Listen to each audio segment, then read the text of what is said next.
Hi everyone, Sabs here, Black Trail Runners co-founder. So it's 7 o'clock.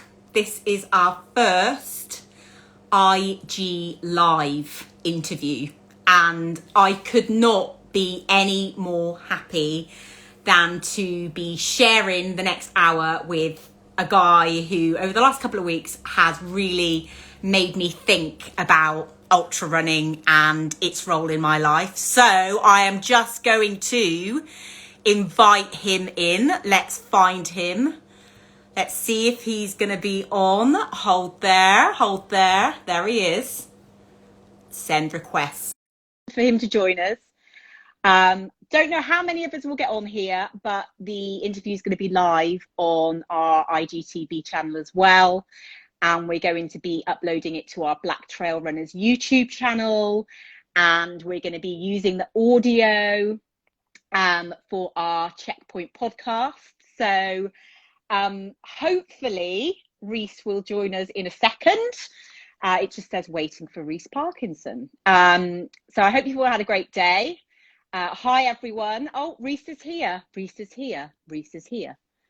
Oh, waiting for Reece Parkinson, it says. Reece, if you're there, I sent you a request to join in if you can.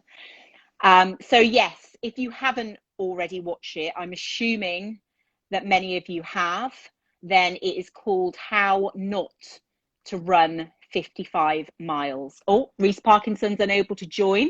Let's ask him to join again. Reece Parkinson, send request. Waiting for Reece Parkinson. Hopefully he's going to get a connection. There's 14 of you on, 15 of you on. But if we don't get a connection, we'll just keep trying him for the next hour, basically. He knows that we're, let him use 4G, he's saying. He's going to try and use 4G to get on with us. It's nice to know that someone else has an issue with Wi-Fi as well, hence the reason I'm here in Limbo Jimbo and got a good connection here. So because I do not trust my Wi-Fi at home.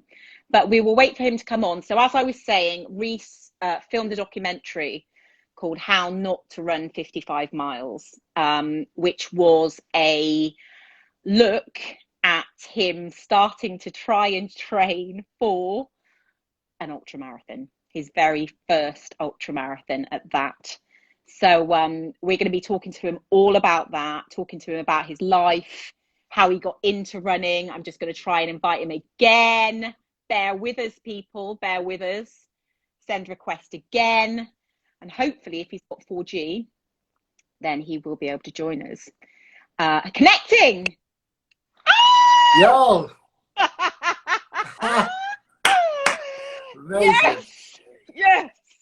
Is it work? You can hear me, right? Yeah, I can hear you fine. Awesome. You know what? You had my heart beating fast then. I was like, first IG Live that we do as Black Trail Runners. Wow. Well, I'm sorry about that. I'm not sure what it was. I think it must have been the Wi-Fi of some form. Honestly, it happens. It's all good. Awesome. How was the radio show?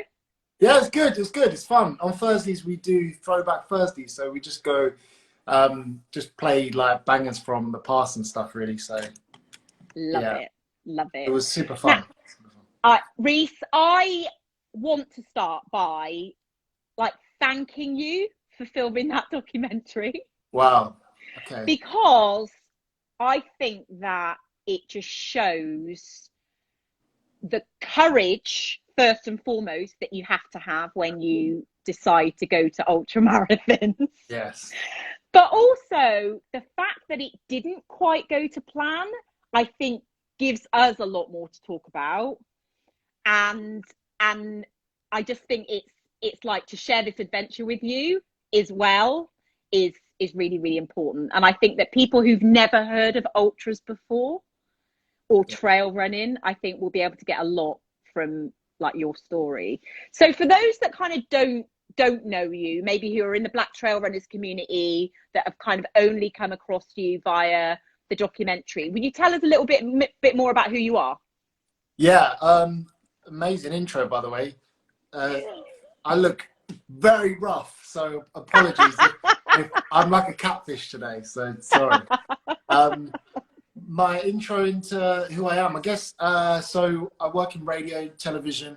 I for the BBC predominantly.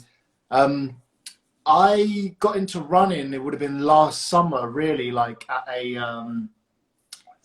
I'd say a kind of level where I'd go out a lot during the week, and would kind of start off. It was like 3 miles.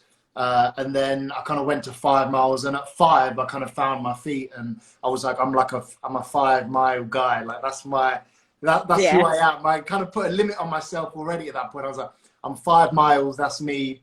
I'm cool here. I get a sweat because as long as I could kind of feel some drops from my forehead, I was like, job done. And then me and my mum would always be like, we drive, my granddad's passed away, but we drive past my granddad's house and we'd be like, I wonder how, we'd always say for about 6 months, like, I wonder how long it would take to run. Could you ever run that? Because, you know, you start off running and distance-wise, you're like, no way can someone run that, like from our house to his house. And then one morning I was like, Mum, I'm going to do it. And looking back, well, you have to start somewhere, but it was like 7 miles. And it must have been 7 miles. Yeah, it was 7 miles, and I ran it, and I was like, oh my God, like I'd done 7 miles.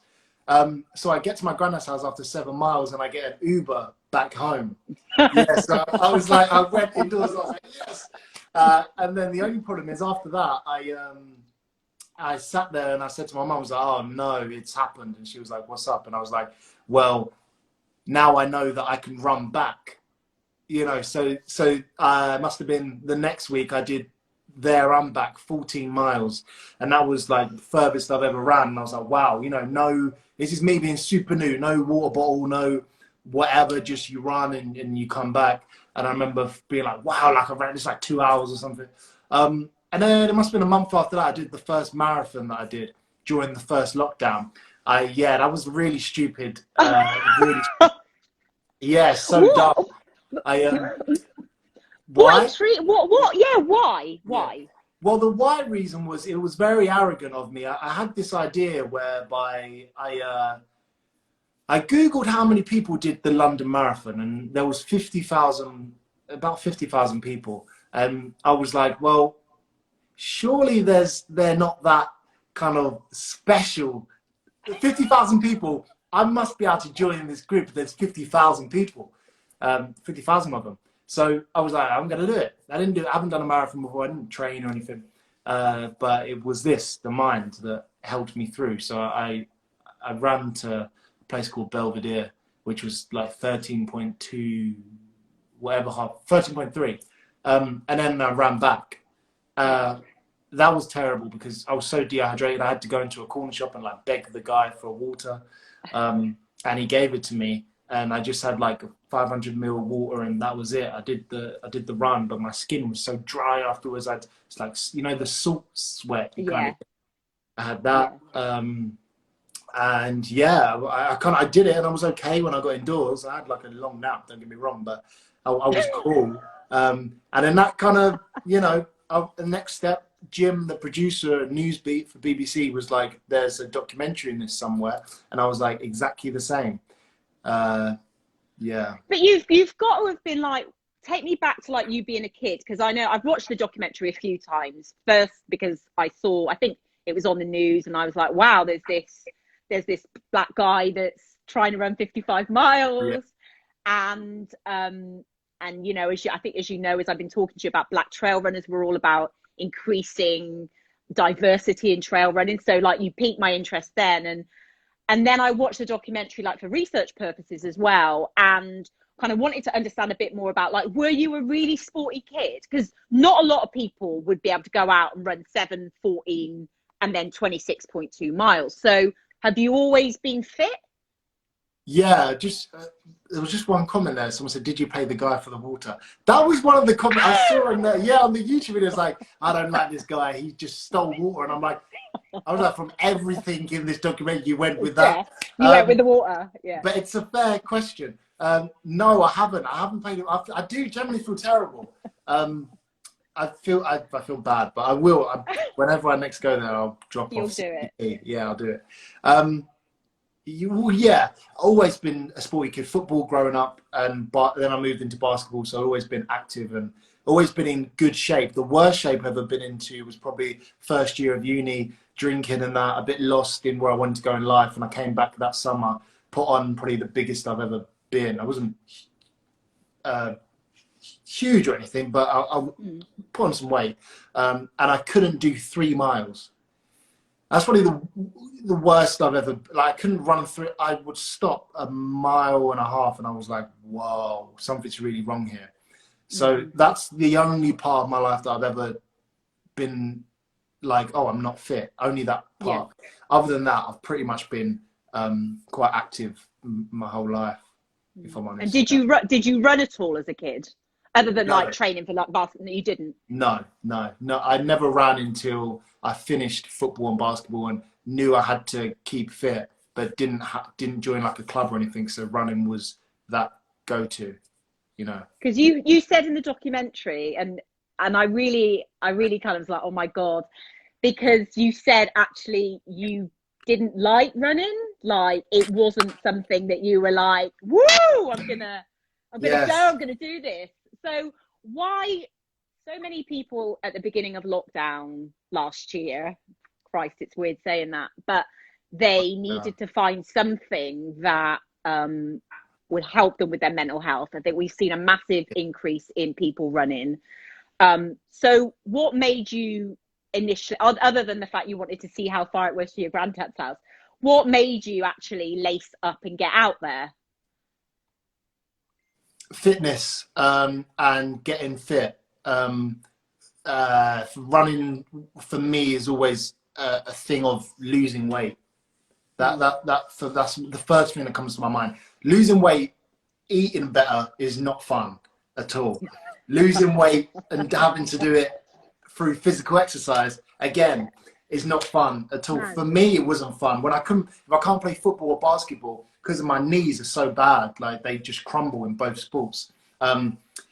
Running was the way for me. I felt healthy when I did it, but it wasn't fun. And I go, oh, I'm going for a run. And I never would understand people like yourself at the time that you, like this morning, your Instagram, and, oh no, we got Reece. I'm like, back then I would have looked at you like, how's she having fun? Like, yeah. What a weirdo. For real, yeah, I would have. That transition into enjoying it was probably after being diagnosed with the diabetes, was probably the point where I was like, oh, I'm lucky that I can run. I'm lucky I have legs. I'm lucky the diabetes sucks, but I can still exercise. So I saw running in a whole new perspective on running was had from being diagnosed. And before then, in terms of running longer distances, was a mental battle against myself. It was like, I run because I want to prove to myself I can do what isn't usually done. Do you know what I'm saying? Totally. Right. Totally. Yeah. And that when you were talking about your childhood in the documentary, and I saw your mum, I'm mixed race, I'm single parent family too, my mum's white, can't remember my dad living, all of that stuff. I was like, yes. They say that with ultra runners you have to be a special kind of crazy almost, but it's not that I call us crazy, it's that I think a lot of people that I know who are ultra runners, they are constantly trying to find that peace within themselves where it's like, that's enough, or that's my limit. I finally found it. So that you find with a lot of ultra runners, and I think one of the things that you said is that you will finish that race whether you have to crawl. And it's something that I've said to myself when doing ultra marathons. It's something that you hear people say when you're out there on the trails or the desert with them. I think you have to be a special kind of person to want to go above that 26.2 miles, because man, it's a different beast, totally different beast. But what I really wanted to kind of touch upon is that headspace that running gives you. Like, what what are those feelings that you feel when you're out there? Are you crazy mind? Are you chilled? How does your running really help you to process that stuff, or process your week or your life? Wow, interesting. Yeah. Firstly, regarding to I can't call myself an ultra runner because I haven't run an ultra, Mm, so I won't give myself that title yet. But yeah, as you were saying, I think definitely, like, what you were describing then, I think there has to be some trauma in some aspect of me and your life, because we sounds like we've gone through similar things, similar issues. There must be there's a determination, I think, that comes with having some form of disadvantage when you're growing up, that it can go the wrong way, and you can mm, give where these intense kind of notions that we have, you can put that in something really bad, I'd imagine, or you can put it into something good and something great, and test yourself and really push yourself beyond what you think is capable of your limits. And like you were saying, with that race to Chivia, I underestimated the race in the documentary, but now I haven't. That but yeah, now I see it as a whole different thing. But still, even if I was to go out there right now, I would still complete the race. I'm dead set. So I know it's difficult. I'm not saying I would complete it within the time frame that they've set, but I will not turn back. So walk, crawl, I'm galloping shit like that. But that's the best thing about running, is because that's life. yeah. That's what I've learned. That it's life. It's you're, like, for me, you break up with your girlfriend and you go through a bad time. Problems with my dad and meeting him for the first time. That was a real emotional, kind of turbulent time. But running, you set yourself a distance and you achieve it, and you become so resilient. So for me, it built up so much resilience throughout my life, Mm, and mm. that's why I lace up and go out every day. Because if the last 2 days, I haven't been for a run. I haven't not been for a run for a day in ages. You let alone two in a row, and Mm. I was kind of out of sync. I think, to be fair, it's the levels and diabetes. I kind of messed them up the other day, so I thought, let me just give myself that. But yeah, I'm not in sync until I've gone out there. My day, I have to start with a run, and it sets Mm. me up for the day. And I've completely forgot what you actually asked me. No, I was just talking about that, the state of mind that you're in when you're Oh, running. Are you having like a million and one thoughts, and how does it help you to process stuff that goes on? yeah, when I run now, I feel great. I feel very light. I feel I can stop. I never used to be able to stop during a run. If you stop, you no run. You know, but now I stop and take a picture and send it to my mum of a nice house, Yeah. or moved out, or something cool. I'll put it on Instagram or something, or a good view of the city. I'll stop and take a picture and then just carry on. I see it as like it's just good to be outside. I think now we're Mm, caged in. Just like I don't go to zoos, but if you used to go to a zoo, the animals aren't really meant to be caged in. mm, And that's what we are at the moment, for the right reason, of mm, course. But mm, this is a sense of freedom. mm. And I Yeah. think freedom's so important right now, for all Yeah. of us. We just want to be free. I had a moment this morning where I was like, I just want to be on holiday, like, so badly. I want to be free, Oh, yeah. you know? Just want to feel. Yeah. Yeah. Yeah, Yeah. and I think run. So that's what I'm thinking of right now as I run in my runs. That's what I'm thinking of. I'm free. Recently, I don't. I go off distance on the Adidas app that tells me when you run, how far you've gone. But I don't go. I go any direction now. So Mm. I think that's even more of like I want to be even more free. I have no route to run, so I just run, and then I'll take that left, I'll take that right, and I can see my place from a distance. But yeah, so I know where I'm coming home, but I just go from the distance rather than a mapped out run. Yeah, yeah, and you know what? It's one of the things that we talk about in Black Trail Runners as like the three pillars of what we're about, which is access, skills, and representation. And part of that skills is like navigation. It is kind of, Right. routes around your, it's routes around your home. It's maybe exploring areas of the city, or if you've got trails around you that you've maybe never thought about exploring before. because of what we found is that a lot of people kind of almost feel caged by, you know, if they've been running even before lockdown, of routes that they've always run, so they just always run them. And there's so much more to see, you know. Even a couple of our co-founders live in London, and, you know, even, you know, we went and did a blacktrailrunners day out at Wendover Woods and stuff like that. But there is there's beauty in runs, and I think that that's really what we want to seek to promote more. Yeah, no, definitely. That sounds great. I'll have to join you guys at some point when you do. Oh, hell yeah. Yeah, I'm so down for that. Yeah. I remember one of my it'd be interesting to hear yours, but one of my favorite runs was, I remember when I holidayed to Barcelona once, and I woke up super early. It was like 6:30, 6 a.m. or something, and the sun hadn't been stepped on yet.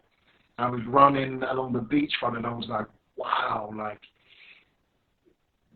yeah, that was epic. It's beautiful.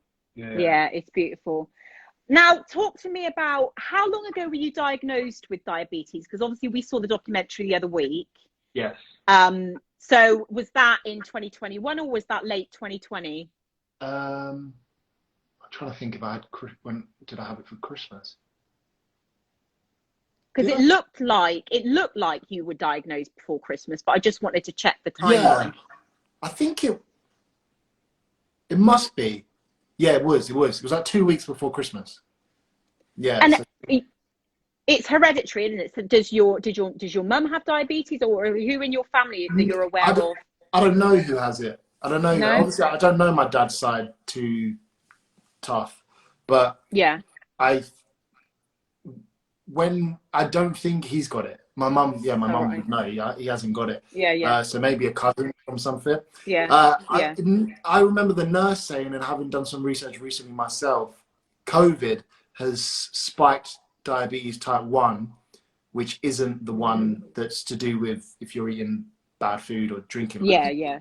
Like you said, the hereditary one, by 40%. Whoa. Yeah.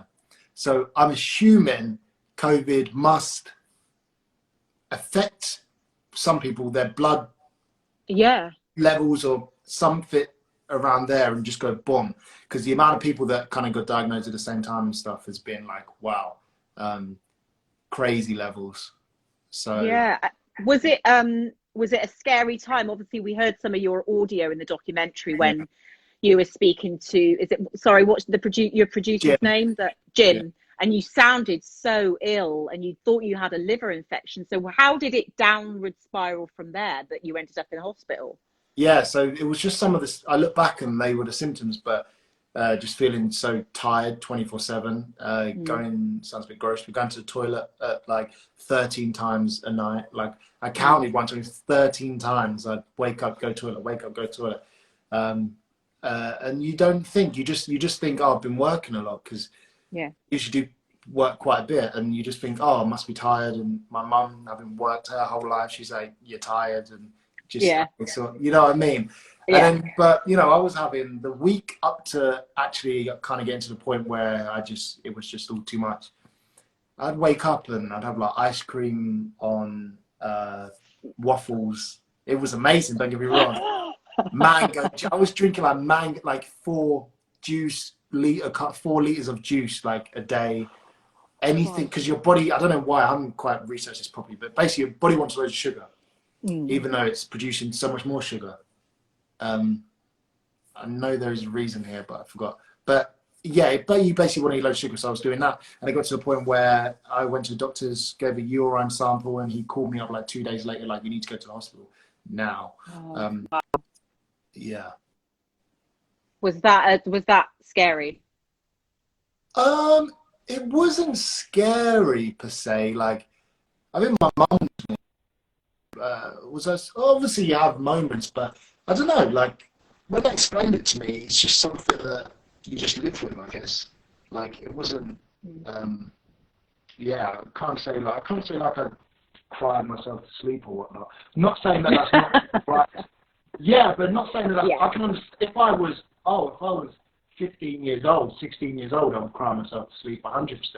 well, you're telling me I can't go out with my mates and drink, and you can't, no way. Yeah.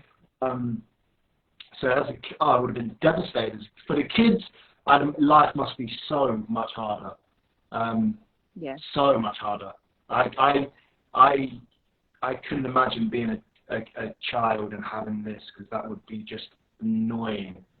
Like, I want, you know, yeah, being an adult now, I can do it myself. But being a kid, you know, everyone loves their parents, but even my mum was doing my head in when I first. She's like, "Have you read it? Have you checked?" I'm like, "Oh my god, you know what I mean?" Yeah, yeah. Someone's just said that her daughter was 6 when she got diagnosed, and she's now 11, and that's got to be tough. Yeah. Yeah, that's what I mean. Like, can you imagine all your mates at school just, do you want a chocolate? Just that. Do you want a chocolate bar? No, just have to. Yeah. That's got. So the kids are the ones that really inspired me, because there's so many parents that had messaged in and been like, "Oh, my daughter or son has had type 1," and I'm like, wow, they've proved that you can smash it, like, at that age. Yeah. How are you feeling about, because I know that in the documentary it said the doctor was like, you know, give it 6 months, get to know how your diabetes manifests in your life, how to manage hypos. How's it going? How's it going with understanding your body? Is it some days great, some days crap, etc., etc.? Overall, it's okay.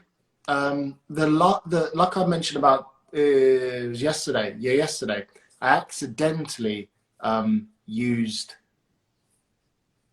this oat milk, but it wasn't sugar free, and I had that, but I used the wrong dose, so that just went ding, and I was like, rookie error. Do you know what I mean? So them little things are weird, but in my head I'm starting to know, be a bit more formulaic with my foods. So breakfast, I know I've set it to the right amount, and if I'm going for a run, the right amount. I'm pescatarian, so I usually fish is fine, it's no carbs. Then I just manage what I need to with the rice. So yeah, it's okay, to be fair. It's all right overall. And I think, to be honest, like in probably like 10 years, they're going to be able to cure it. So I just got to brave it for 10 years. I think, I don't know, from research I've been looking at, I think that seems likely. Yeah. Well, I've got some tips for you from a friend of mine who has done a couple of ultras, and she's a type 1 diabetic. And I know that you had quite a few sports people that kind of gave you advice in the documentary. And she was basically just said to me, I said that I was interviewing you, and she said, you know, the key thing is to remember in the ultra to eat regularly, is to have all of that food on you in your pack, and ensure that you're around people who, you know, if you're running it with Jim or whatever, or, you know, if I come and do it with you, then yes, you're with people that kind of know you well enough, or that you feel that you can be honest enough with to know, you know, if you're on the edge of something. And I think that you know, there are some great people out there on Instagram who do amazing things with type 1 diabetes. And you know, that's what I wanted to say to you, is that the support is out there for you, basically, with people that have done these amazing feats, whether it's ultra marathons or the Marathon des Sables or the 3 Peaks Challenge or whatever it might be. And I think the type 1 diabetes community is strong. So, you know, you've got people around you to kind of lean on. Yeah, thanks for that. No, that's all right. The next thing I wanted to say is, have you been running any more trails since the documentary came out? Yeah. So that's funny, because you need to teach me about the trails. I had We do. Yeah, you do. You really do. I need to come out and do some, because I run in the city a lot, like, and even in Kent it was predominantly concrete. So trail running is something that we did it in Dover, to be fair, on one of the shoots. We did it a few times on the shoots. We went to the New Forest as well. Yeah. And did it there, which was great. But yeah, I need to get on that. It's just getting there. That's it. I guess when lockdown and stuff eased off. Hell Yeah, yeah. yeah, It's, 100%. you know, it's the access. And I think this is, I keep talking about kind of the reason that we set up Black Trail Runners is because A, there aren't enough black and brown people that are doing trail running in the UK. And a big Right. part of that is access. It is that, you know, high percentage of the community live in cities. So therefore actually getting access to green space, getting access to trails and mountains is a job in itself. So this is Wow. part, you know, this is part of the reason that, you know, when I'm at a race or when any black person's at a race in the, especially in the UK, you look around, you don't see people that look like you. You know, you just don't see those people. So the reason we set up last year is because, you know, having done ultra marathons for a good few years now, that the healing, the mentally healing power of being out in nature and like running around a forest or running on a mountain or just running in trails near your house, getting away from traffic is so transformative. And certainly for our community, like it has to be easier to find those trails. And when we're there, we need to feel safe as well. So, you know, there's a lot around kind of black and brown people feeling safe in the countryside as well. So that's a big part of the reason that we set up Black Trail Runners. And what we actually did before lockdown, which was amazing, is like there were 12 black trail runners in Wendover Woods, and we went for like a trail taster day. And it was just beautiful, running around trails with people that look like you and learning all about, well, what shoes should I wear? Or what kit do I need? Or how do I even find my way around these kind of places without getting lost? And a lot of that, when I was watching the documentary, was making me giggle because looking at the Cheviot goat, like, I'm not going to sit here and say to you, oh my God, you shouldn't do it. Oh my, you know, because you've got it in your head. And I know what it's like when you've got a race in your head and you're like, I am going to do that race, even if they pack up and go home. I'm going to finish it. But I was thinking about like what you'd said about maybe not getting enough hill training in. And I was wondering, have you been doing more hill training? See, this, I basically, we're working in terms of part two. Yeah, I'm giving excuses now. In terms of part two for the race, where I think we're looking at like May / June to get one. So it won't be. I don't think it will be the Cheviot that we do it. Otherwise, the doc would take ages to come out. Yeah. So yeah, we're kind of building in when we can start the training plan in itself for it. Yeah. Because at the moment I'm just doing distance. So and you've got to get on the right terrain. That's the thing, because I'm still obviously being in the city still now. It's just concrete, which is not, and you're not allowed to obviously travel out. So I haven't been able to actually get out. Yeah, but I did a marathon about 3 weeks ago, from East London to West London and back again. In terms of my levels, 100% what your friend said, it was just food that I needed to do. And it's quite nice. You just have a croissant. Like, Right. yeah, during it. it. I've never done that before. Yeah, so it's a bonus. Yeah. But people give me stick for not hill training. Nate, you've got time. Yeah, I'm definitely going to. Yes, I've got time, 100%, and I will do it. Don't. I definitely will do it.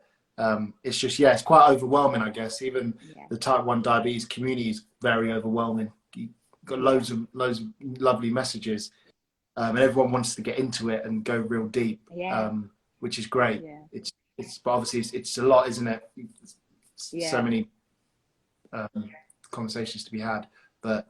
Yeah, I'm gonna get on the hills, and you're right about you're right about black people and us not venturing out sometimes. You know, a lot of my friends, obviously growing up in Kent, predominantly white friends. Yeah. And when I moved to London, predominantly black friends.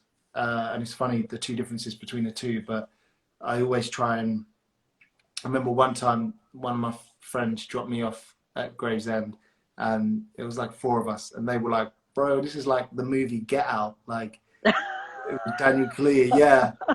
And you met, yeah, obviously for me growing up there, I don't see the countryside or anywhere outside of London or a big city as anything scary, or, you know, you walk into a place or a restaurant or a pub and it's all white people there. I'm gonna still hold my, I deserve to be here as much as anyone else. So you can't tell me nothing. But if you haven't experienced that, obviously that is a bit like, whoa, there's no one like me here. Yeah. So I understand that. So yeah, there does need to be more of a push, 100%. I think I was talking about this the other day, and I guess running just needs to be cooler in a sense.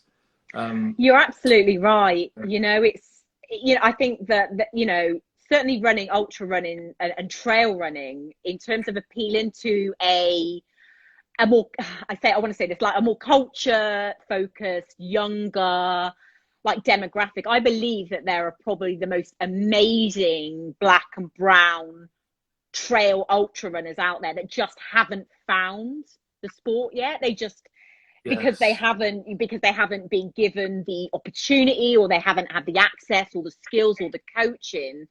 And that's something that we're really, really working hard in the background to do as soon as we're out of this lockdown, is to really get out there. Now, you talked about May. So have you got an ultra marathon in mind? You're probably not going to give it away but have you got an ultra marathon in mind for May?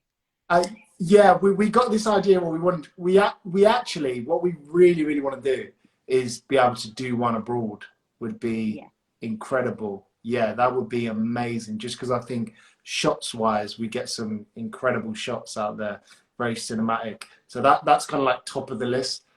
It won't be anywhere in the southeast if we do it in the UK. So I think Wales we're kind of pushing towards that if it was in the UK. But yeah, nowhere kind of near London or Kent or whatnot, just further out. But yeah, abroad would be amazing. Yeah, well, you know, the Alps is an amazing place to run. Oh. Yeah. There's a big, if you get into ultra running, there's a massive ultra running like festival called the Ultra Trail de Mont Blanc. And the races go from shorter ultra marathons up to like 100 miles. And it's a real festival of running. Like all the big kind of names in ultra running are there. Celine Jornet and Jim Walmsley, and the UK's Damien Hall. But you know, you can kind of go down a rabbit hole with it all. And I think there are some beautiful runs in Wales as well. You know, if you're looking for runs in the Black Mountains and the Brecon Beacons, you know, there's just beautiful races that you can do that are literally like 3 hours from your doorstep. And obviously, I go and train there, so you might see me around the mountains. Yes. Where are you based? So I'm based in Gloucestershire. So like you said, you grew up in Kent. I grew up in a town where I was literally the only black person here. Wow. And and it's rural, so there's been a lot of things to deal with. But I came to running like 10 years ago for the same reasons like you, to lose weight, and just have found it over the years. Hated it to begin with, but just have found it really great for managing my mental health. Just really great for just giving me somewhere that I can go and just kind of lose myself and just work through some of the stuff, you know, especially in the past year. Since setting up blacktrailrunners, and you know, next week will be the 1-year anniversary of when Ahmoud Aubrey was murdered on his run. And that's a big part of what really kind of started us off thinking about how we can put together a community which creates safe spaces for black people on trails, because nobody should go out for a run and lose their life, you know, nobody. So kind of that's what stemmed it off last year, and I think running for many members of the black community in the last year has been a real lifesaver, actually, has been a real something that we can do in our hour of exercise a day or our one outing a day that actually helps us work through some of that stuff that we've been going through, you know, with the rise of, you know, the protests and BLM and everything like that. And trails, you know, trail running is the most beautiful form of running for that. You know, there's, as you said, you're taking photos when you're out and about. I saw a photo that you took of a beautiful house the other day. Yes, yes. Yeah. That was so cool, right? That house is beautiful. amazing. Yeah. Yeah. And if you can just take that picture and that like moment you had and times it by 1,000 when you're on top of a hill seeing a sunset or a sunrise, and it's just out of this world stuff. So I'm excited for you. I kind of wish that I could go back to the beginning of like trail running again. Like, yeah. It's you know, I'm a run coach and a personal trainer, and so therefore like train people kind of to do ultras and stuff like that. And what you described in the documentary, which was like how you think you'll feel when you cross that finish line, is just the most amazing feeling. You can't describe it because it's everything. Like now where you are with dealing with your diabetes and being all new to trail, and the months that you will spend doing that training and learning how to manage your diabetes and you know, standing on the start line and then doing that race, man, it's out of this world. It's better than most things. I was thinking wine. It's honestly like, yeah, trail running's up there. I've got a little game that I've put together for you. And then we're going to go to some questions because we've had a couple of questions as well. So if anyone else wants to ask questions, then hit us up in the comments. So the game is what's in the bag with Sab. Okay. Cool. Right. Amazing. Okay, so I'm going to it's a little tester to see where you are in terms of kit, because kit is massive in trail running. Damn, this is going to be bad. No, this is no reflection on you at all. This is just, all right, what do we need to work on over the next couple of months so that Reece is totally on it with kit. Ready. So I'm going to show you 2 pairs of shoes, and I want you to tell me the difference, all right? So first pair, and they're dirty because they're like used shoes. Yes. Right? So. Right. Okay. They're the ones that I think Jim, who's in here, I just saw him. Okay. One of them's got to be the first one is specifically trail running shoes, aren't they? Well, they both are. Yeah, I'm going to go with that. The first one's specifically for trail running because I've seen that. This is a road shoe.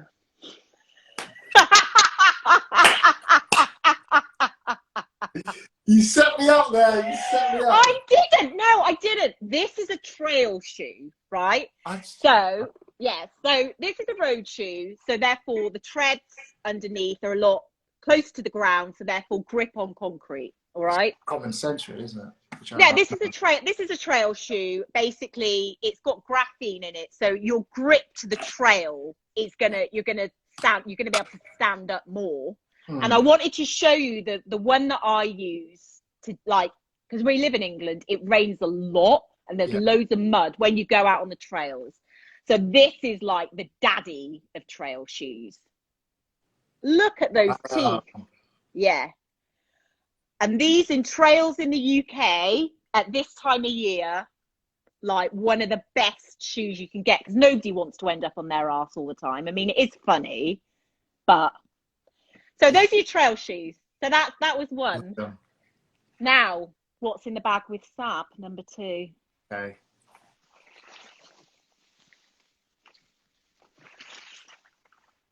What's raincoat, that? I'm assuming. It's a raincoat. You're absolutely right. It's a raincoat. And you know what, Reece? If you don't have a really waterproof coat, lightweight, we got to get you one of these because it rains a ton in the UK, as we know. And there is nothing worse than being out on like one of your long runs and being soaked through. Yeah, no, So 100%. do you have a raincoat? Yes, where have I put it? Yeah, I do. Oh. Luminous. I'm loving this. I'm actually making you get out your seat as well. Oh, let's have a look at that. Yes, nice. Like it. Somebody's just said, how do you stop being sweaty on the inside? Becky, I've never found a way to stop being sweaty on the inside. The thing is, if it's actually truly waterproof coat, you're going to get sweaty on the inside. So that's what it is. Next one. Cover this up. What's this? Head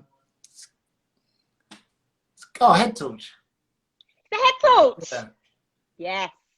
Yeah, It's quite a fancy head torch, but this is something that you really are going to have to get more confident with. And I'm more than happy to take you out on night runs around my way as well when we're out of lockdown, because night running, once you get the hang of it and you get used to it, it can be transformative in terms of getting you through ultras and trails, because there will be a proportion of it that's at night. And if you're worried about tripping or stones or not being able to see where you're going or your eyes adjusting, a good head torch that's not going to get dim is a must. Okay. I'm assuming you've got a head torch. Yes. Yeah. Got one. Right. How are your hands? Do you feel the cold? A lot. Do you? Yes. What do you put on your hands? I've got these free train gloves, which have been quite warm at the moment. I like a mitt. Oh wow! Because what I found, what you find is sometimes if you wear like gloves on your fingers don't stay as warm. In my experience, I found. Whereas if you have fingers together in a mitt, of course, and stay warmer. So these are just little ultra runner like tips of things that like you find when you do a few of them. And then the last one of what's in the bag with Sab is, what's this? Water pack. Yes. Yeah. That's a game. Like I did the first marathon without one. Then I did another one with one. I couldn't believe how stronger I felt just being able to constantly have water coming in. Oh man, that's probably for me the biggest difference.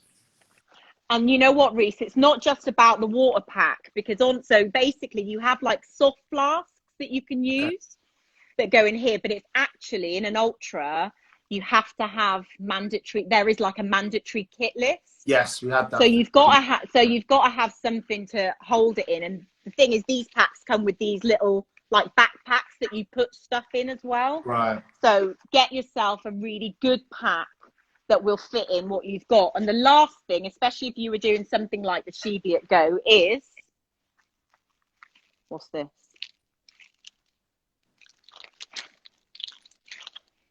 It's a foil blanket. I was going to say that, but I was like, it looks small. But obviously you've unwrapped it. Yeah. Wow. It's a foil. Again, often on the mandatory kit list, in case, haven't had to use mine yet, but in case you come into difficulty while you're out there and you maybe can't go on and you need to wait for help. Right. So foil blanket is almost always on a mandatory kit list. But you're going to get to know all this because you're going to get to do a trail ultra this year. Yeah, 100. I'm so excited to be able to do one. I just so want to get it done now. It's in a weird way. I'm like, I want to just do 55 miles outside. Yeah. Just run through London. But that would ruin the whole documentary. So we're not going to do that. I don't know if I could do that. So yeah, but I'm really buzzing for being able to actually do one and doing it in a real cool place, hopefully, and get it shot really nicely and, you know, be a part of this community. I feel just the last thing I need to do to really feel like I can own it is do one. So yeah, I'm really excited. Thank you so much for all that kit as well. I'm gonna go on Amazon or whatnot now and get myself a foil. I'll use the foil blanket indoors. Yeah. Yeah, if it's warm, I'll just use it. Well, this is what you see. You see, you know, what you will see when you do these ultras is you will see people at their best, their very best, and you will see people at their very worst. And I think that it's such a spectrum of what a human can put themselves through. When you see an ultra, you really see, I think, and when you're in one, you really see the true nature of what it is to be human, I think. And that sounds really deep, but no, it's true. I've seen such sights, and you kind of think, oh my God, how can this person even get up and walk another step? And then they do, and then you'll see them at the finish line, and they're full of energy, and you think, you know, how does that happen? But most of what happens and what they say about ultra runners is it's 90% in the head and 10% in the body. And you give me the impression that you are very mentally focused, and that you can't buy that. I think it's difficult to really develop that strong from like a standing start as an adult. I think that some of the best ultra runners that I know and that I've seen, as you say, have kind of maybe gone through some kind of trauma or some kind of difficulties in life that kind of give them that fighting spirit of never ever wanting to give up. And I see that in you, and I just, I'm so grateful that you responded to my stalking, to be fair. No, anytime. It's amazing what you guys do, and amazing what you do. You know, I didn't realize this community existed, let alone was as strong as it is. So anytime, thanks for having me on and introducing me to a whole bunch of new people, which is great. And I can't wait to do the ultra. And you're right, it's so much is mental, and that's the thing. You know, having done furthest I'd probably run is like 27 miles, so just a tiny bit over a marathon. But you know, in my head, I'm like, even that, if I get indoors and sit down, I can still walk and I can go out later. And then I'm like, wow, like, isn't it crazy how much more I could go? Yeah. Do you know, that's empowers kind of me in a sense, knowing that, and will when I do the actual ultra. What do you do to, as my final question, what do you do to recover after the run? What I'm asking you is, have you ever foam rolled? Never. Never. Wow, that's yeah. Yeah. Okay, so I am going to send you a gift, all right? A gift from blacktrailrunners, and it's going to be a foam roller, right? Because make friends with the foam roller, but the first couple of times you use it will be like nothing you've ever experienced before. But it is a fantastic tool to aid your recovery after the long runs that you're going to be doing as well. So, oh God, there's a world of lush stuff that's just going to open itself up. Yeah, like I said, I'm very new to that. I just run and, run back. So yeah, somebody's just said here, foam is friend, not food. That's my mate Perky. Yeah, he runs as well. We started together, but we did. I remember he just did a half marathon, like kind of out of the blue, one time, and then built that up to. We did one together, and then I think like 15 miles maybe is his furthest one. But yeah, it's interesting seeing your friends do that as well. That again, we all just grew up playing football, and then now we're just most of our group chats just runs. Yeah. So, yeah, and that's just, you know what, as you get older, you find different things to bond and connect over. And hey, if it's like a 50-mile ultra, then it's a 50-mile ultra. Yeah. Yeah, you say that. Everyone else looks at us like we're crazy. So yeah, but get used to that. Get used to that, because you know, if you don't get it, you kind of don't get it until you want to get it, and then once you think, wow, this is the whole new world, you kind of can't get it, and you just find, as you say, some of the races in Europe are the most beautiful races, and it really is a community we want to see more black and brown people in, but there is a community there. And I think that your journey will, I'm sure, inspire people that have never thought about trail running. And, you know, we are here to help to facilitate that as Black Trail Runners. So, yeah, there should be a hoodie and that on its way to you. No way. Oh, wow. Yeah. Oh, hell yeah. Thank you so much. And yeah, as I say, you know, when we come out of lockdown, I'd love to, get you down to Gloucestershire. We've got loads of trails around here. I do a lot of training over in the Brecon Beacons too. So yeah, get some mountain stuff in with you guys. But anything that we can do to help, absolutely anything, just holler. Oh, so sweet. Thank you so much. I really appreciate that. And just message me or Jim and, you know, to sort that stuff out. Yeah, will do. Have a great night, and thank you so much for speaking to us after your hectic day. And everyone watch this space, because this guy is going to do a trail ultra this year, and we get to witness it. We're doing it. We're 100% doing it. Yeah, that's fun. Take care, my love. Thank you so much. Bye, and thanks everyone Reece. for being so positive. Thank you. Take care. Bye.